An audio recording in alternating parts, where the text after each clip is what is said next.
Existe uma polêmica muito grande que a loira teve na... Mentira isso, mentira. Eu até peço uma salva de palmas para as loiras que estão aqui presentes.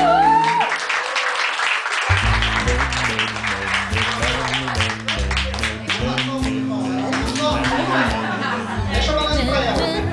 Tem que ser para as loiras da senhora.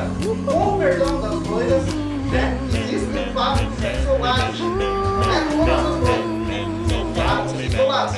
Eu tenho um fato na minha vida isolado, são até dois, na verdade. Um que era minha vizinha, ela era completamente loira.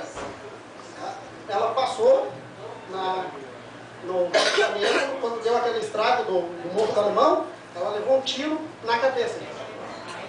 E eu fiquei sabendo por notícias que ela levou 6 dias para morrer. Que a bala não achava certo. A situação é... Eu tenho uma amiga minha, ela é loira.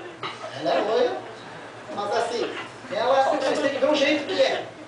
Você chega na casa dela, o celular dela está sempre em cima da máquina de lavar roupa.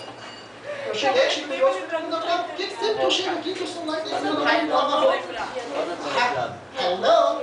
É lógico que é para ele não ficar fora da área de serviço, né? Outro dia, eu estava conversando com ela, tocou o telefone dela, o celular, ela se ajeitou, deitou no chão, pegou o celular, alô, papai, não tem negócio, né? Deitar no chão, o que é isso? Tá ficando doido? Quando terminou a ligação, eu fui perguntar para ela. Eu disse, escuta, por que não tocou o telefone que você deitou no chão para atender? Hello?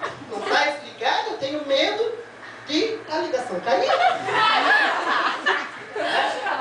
Quando ela estava com a amiga dela na casa dela, a amiga também loira. Ela chegou. Ai, menina.